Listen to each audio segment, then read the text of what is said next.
నమస్తే, నేను సైదే మామిడి ఎస్ మైక్ ఛానల్. సో మన సూర్యాపేటలో మొన్న 26వ తారీఖు నాడు ఎంత ఘోరం జరిగిందో అందరికీ తెలిసిన విషయమే. కులాహంకారంతో ఎంత దారుణమైన హత్య జరిగిందో అందరికీ తెలిసిన విషయమే.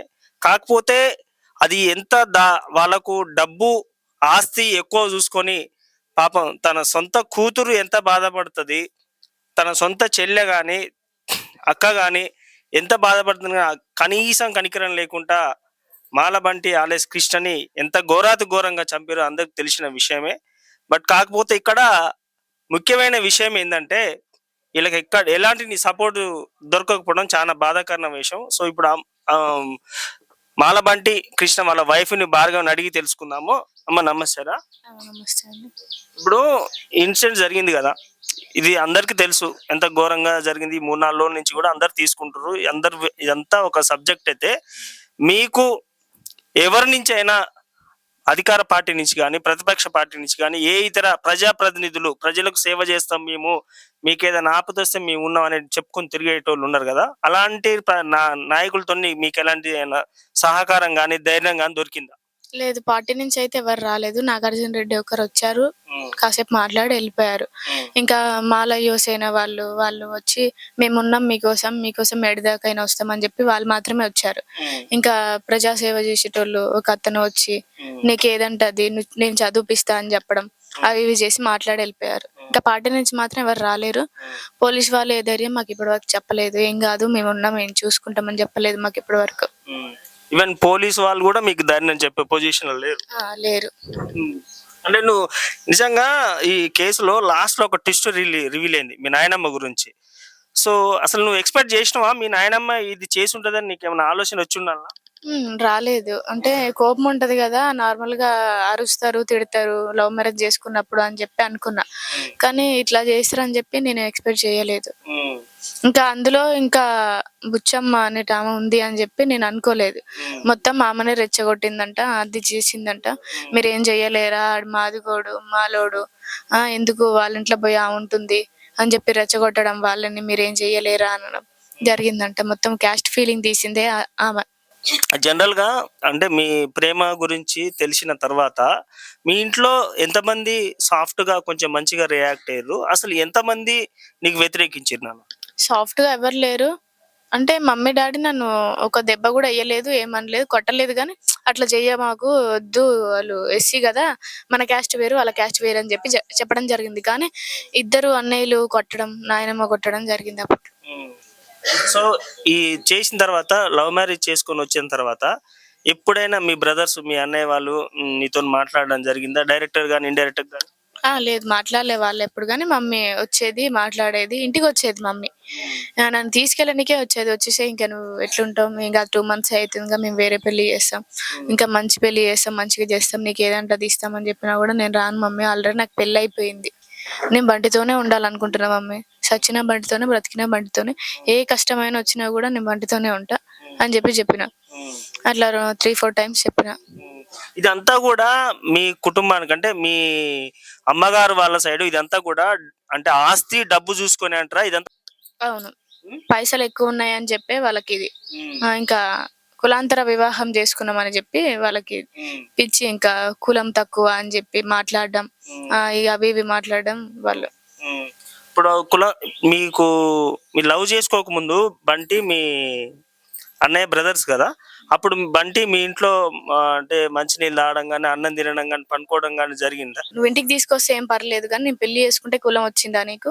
ఇంటికి తీసుకురాకుండా ఉండాల్సింది మరి నువ్వు ఫస్ట్ మాలోడు అని చెప్పి. మరి ఎందుకు తీసుకొచ్చినావు? ఇప్పుడు మాలోళ్ళు ఇంట్లో తినొద్దు చేయొద్దు అని చెప్పి అంటున్నావు కదా, ఇప్పుడు ఎందుకు అట్లా మాట్లాడుతున్నావు, అట్లా చేసినావు? సో బంటి నేను లవ్ చేసినప్పుడు తన గురించి పూర్తిగా చెప్పాడా? అంటే నేను కొంచెం బండి మీద కూడా కొన్ని గొడవలు కానీ కొన్ని కేసులు కూడా ఉన్నాయి కదా, అవన్నీ చెప్పిండా? అన్ని చెప్పి నువ్వు అన్ని తెలుసుకునే నేను లవ్ చేసినా, లేకపోతే కొందరు అంటారు అమ్మాయిని చీట్ చేసిండు, ట్రాప్ చేసిండు, ఆ డబ్బు బాగుంది కదా లైఫ్ సెట్ కావచ్చు కదా అన్నట్టు విధంగా ట్రాప్ చేసిరు అనే ఆరోపణలు కూడా వినపడుతున్నాయి కొన్ని బయట. లేదు, అట్లేం చేయలేదు బంటి. నీ నుంచి నాకు ఏ ఆస్తి వద్దు, నేను చూసుకుంటా, నాకు ఇవి ఉన్నాయి, నాకు ఫ్రెండ్స్ తో కొన్ని గొడవలు ఉన్నాయని చెప్పిండు. నాకు ముందే అన్ని చెప్పిండు. అన్ని చెప్పిన తర్వాతనే నాకు ఇష్టం నువ్వంటే అని చెప్పి మాట్లాడుకోవడం, జరిగింది. మేము మా ఆస్తి కోసం అయితే ఏం ఆశ పడలేడు. ఎందుకంటే నువ్వు ఉంటే చాలు నాకు. నీ పైసలు నాకొద్దు అని చెప్పి మేము వేరే కాపురం పెట్టి వేరేగా ఎవరికి సంబంధం లేకుంటున్నాం మేము. వాళ్ళని మేము ఏ పైసలు అడగలేదు, ఏం చేయలేదు. వాళ్ళు ఇట్లా డబ్బులు పెట్టి 2,50,00,000 పెట్టి బంటిని చంపడం జరిగింది. వేరే వాళ్ళకిచ్చి చంపించి. సో నేను పెళ్లి చేసుకున్న కాంచని నేను ఏ విధంగా చూసుకున్నామ్మా? అంటే కొంచెం ఏమన్నా ఆర్థికంగా కానీ డబ్బుల విషయంలో కానీ నీకు ఏదైనా కావాలంటే తీసుకురావడంలో కానీ ఇబ్బంది పెట్టడం కానీ అలాంటివి ఏమన్నా జరిగిందా? లేదు, నాకు ఇప్పుడు కావాలంటే ఇప్పుడు ఎమ్మటే తెస్తాడు. అది నాకు కావాలి అన్నాను అనుకో చాలు ఇంకా. ఇప్పుడు నువ్వు ఏ టైంలో ఉన్నా సరే బయటికి వెళ్ళి తెచ్చేస్తాడు. అట్లేం లేదు, చాలా బాగా చూసుకుంటున్నాను. ఈ టైంలో నాకు ఇది తినబుద్ధి అవుతుంది, నాకు బిర్యానీ కావాలి, సంథింగ్ నాకు స్వీట్స్ కావాలి, ఇప్పుడే వెళ్ళి తెస్తాడు. ఆ ఒక్క 5 minutes నేను తెస్తా అని చెప్తాడు. ఈ బైర్ మహేష్ గౌడ్ అనే వ్యక్తి అసలు బండికి ఎప్పుడు పరిచయం అయ్యిండు? ఆ బైర్ మహేష్ గౌడ్ అనే వ్యక్తి మీ ఇంటికి ఎప్పుడైనా వచ్చిందా? అతనితో పాటు ఉన్న క్లోజ్నెస్ నువ్వేమన్నా ఎప్పుడు గమనించావు? అసలు మా అన్నయ్యతో పరిచయం ఉందని చెప్పి నాకు తెలియదు బైర్ మహేష్తోనే. కానీ బంటితో గొడవలు అయినాయి అని చెప్పి నాకు బంటి చెప్పిండు. ఆయనకి నాకు పడదు అని చెప్పి. ఆ, అంటే అప్పుడు కాల్ చేయడం జరిగింది. మేము పెళ్లి చేసుకున్న తర్వాత 1 month దాకా కంటిన్యూగా కాల్ చేసిండు బంటికి. ఎత్తలేదు బంటి. ఎత్తపోయేసరికి ఇంకా వేరే వాళ్ళని కలవడం, బంటి నాతో మాట్లాడట్లేడు, మాట్లాడుకుంటాం మేము అది ఇది అని చెప్పడం జరిగిందంట. అయితే బంటి నాకు చెప్పిండు, వీడు ఎందుకు కాల్ చేస్తుండే ఏమో, నేను మాట్లాడాను వానితోనంటే, సరే మాట్లాడమాకు, నువ్వు ఎందుకు మాట్లాడుతావు, ఆయన ఎందుకు కాల్ చేస్తున్నామో, ఆయనకి నీ గొడవలు ఉన్నాయని చెప్పినావు కదా, మాట్లాడకని చెప్పాను. సరే అని చెప్పిండు నాకు. సరే ఏమెత్తున్నాను. ఇంకా నెక్స్ట్ మళ్ళీ కాల్ చేస్తూనే ఉండు అట్లా. ఇంకెప్పుడు కాల్ చేసిండో ఏమో, కంటిన్యూగా కాల్ చేస్తుండంట. ఒకరోజు ఇంకేమైందో ఏమో కనుక్కుందాము అని చెప్పి కాల్ లిఫ్ట్ చేసి మాట్లాడుతుంటే, ఇట్లా అన్నా మరి ఇక్కడ అది ఉంది ల్యాండ్, మనం సగం సగం తీసుకుందాము, నీకు పైసలు వస్తాయి నాకు పైసలు వస్తాయని చెప్పి ఆశ పెట్టిండు. ఎందుకు బంటికి పైసలు కావాలనిపించింది అంటే, ఆల్రెడీ మేము పెళ్లి చేసుకున్నాం. ఒక్కడున్నప్పుడు వేరే ఉంటది, ఇప్పుడు మీ ఇద్దరు ఉన్నప్పుడు వేరే ఉంటది. మాకు ఫ్యూచర్ చూసుకోవాలి కదా మేము. అట్లా మేము ఇల్లు కట్టుకోవాలని చెప్పి మాట్లాడుకోవడం జరిగింది. అట్లా పైసలు వస్తే మేము ఇల్లు కట్టుకుందాం అని చెప్పిండు నాకు. ల్యాండ్ వస్తుందంట, మనకు పైసలు ఏమొద్దు కానీ ల్యాండ్ అడుగుదాం మనము, అక్కడ ఉందంట, అన్నయ్య చూపించిండు నాకు అని చెప్పడం జరిగింది నాకు. అట్లా నమ్మించి నవ్విను బైర్ మహేష్కి పైసలు ఇచ్చి మాట్లాడిపించి బంటితోని అది ఇది చెప్పి మాయ మాటలు చెప్పి బయటికి తీసుకుపోయి చంపడం జరిగింది. అసలు మీది సొంత ఊరు పిల్లల మరేనా? లేదు, రామారం మాది. అక్కడ రామారం నుంచి అని పిల్లల మరికి ఎందుకు వచ్చిరో తెలుసా నీకు? అంటే నాకు చెప్పింది ఏంటంటే, అప్పట్లో మరి ఎందుకు వచ్చినాం నాయనమ్మ ఇక్కడికి అని అంటే, అక్కడ మన తాతని చంపేసిర్రు పొలం గొడవలల్లో, అందుకే ఇటు వచ్చేసినాం మనం అని చెప్పిండ్రు. అక్కడ అసలు విషయం ఏంటంటే, రామారంలో వీళ్ళ నాయనమ్మ గారు సేమ్ అప్పట్లో అక్కడ ఏదో మర్డర్ జరిగితే రామారం నుంచి ఈ వీళ్ళని ఎలేసిరు. ఆ ఊరు నుంచి ఎలేస్తేనే పిల్లల మరిలో వచ్చి తల దాచుకొని అక్కడ ఉన్నారని తెలిసింది. సో చెప్పు నాన్న, ఇప్పుడు నువ్వు ఏమి ఎక్స్పెక్ట్ చేస్తున్నావు? నువ్వు ఇప్పుడు బంటి లేడు, చూస్తే చిన్న పిల్లవు, లిటరల్ గా చెప్పాలంటే నీకు చాలా భవిష్యత్తు ఉంది. మరి నువ్వు ఫ్యూచర్ కార్యాచరణ నువ్వు అసలు ఏం ఆలోచిస్తున్నావు? నాకు ఏదో ఒకటి న్యాయం జరగాలి. ఎందుకంటే నేను చదువుకోవాలి. చదువుకొని ఇంకా నేను డిగ్రీ 2nd year ఇప్పుడు. నేను చదువుకొని ఇంకా మా మావయ్య ఏజ్డ్ పర్సన్, నేను అతన్ని చూసుకోవాలి. అంటే బంటే చూసుకునేవాడు కానీ వాళ్ళ డాడీని ఈ వయసులో అసలు బంటి చూసుకోవాలి. కానీ బంటినే లేకుండా చేసిరు వాళ్ళు. బంటే ఆదాయం మాకు మొత్తం. వాళ్ళ అక్క వాళ్ళకైనా సరే, మాకైనా సరే, వాళ్ళ డాడీకి అయినా సరే.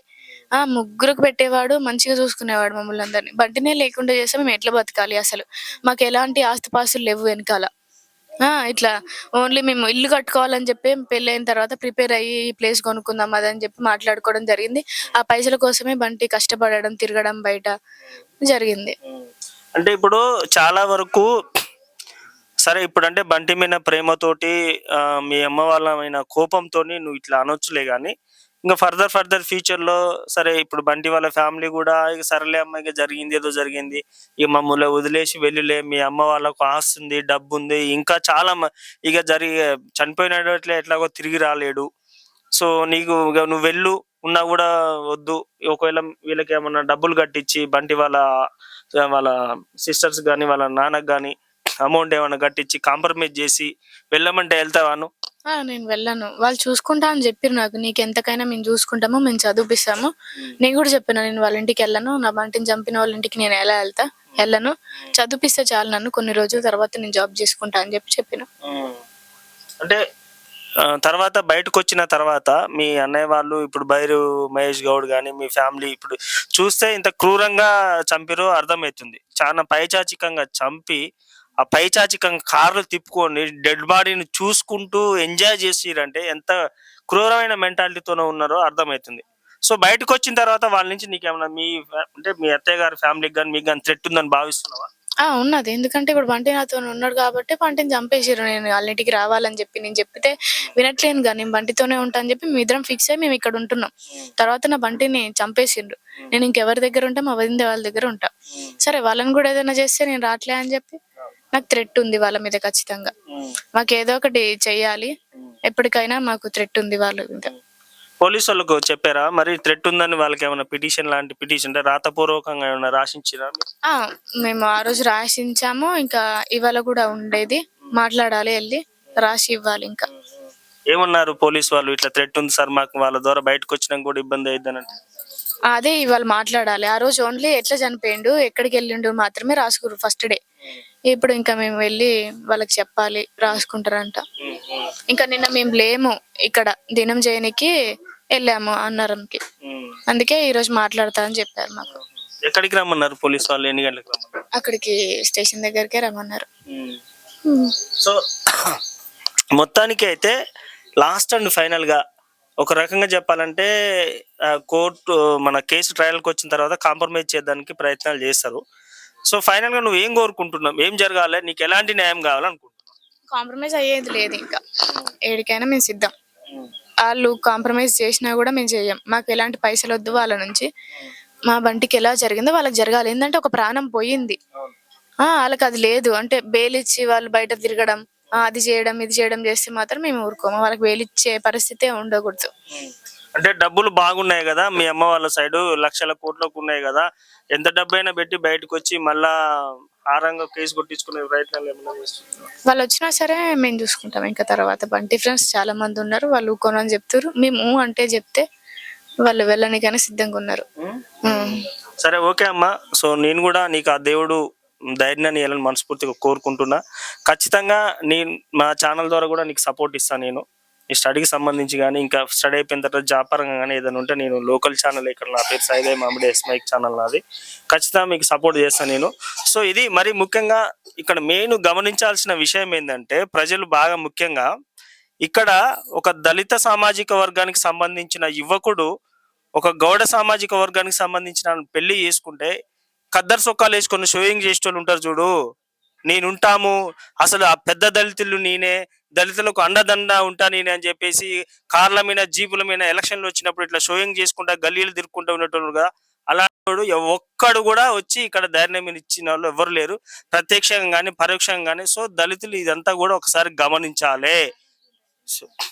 అదే నాగార్జున రెడ్డి సార్ ఒకళ్ళు వచ్చిరట, కానీ స్థానికంగా ఉన్న ఏ ఒక్కళ్ళు కూడా ఇటు వచ్చి కన్నెత్తు కూడా చూడని పరిస్థితి.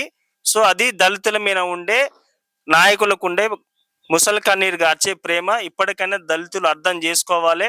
సో లాస్ట్ అండ్ ఫైనల్ గా నేను ఖచ్చితంగా ఈ భార్గవికి ఖచ్చితంగా నా ఛానల్ ద్వారా లోకల్ ఖచ్చితంగా సపోర్ట్ చేస్తాను. నేను మీ సైదే మామిడి ఎస్మైక్ ఛానల్.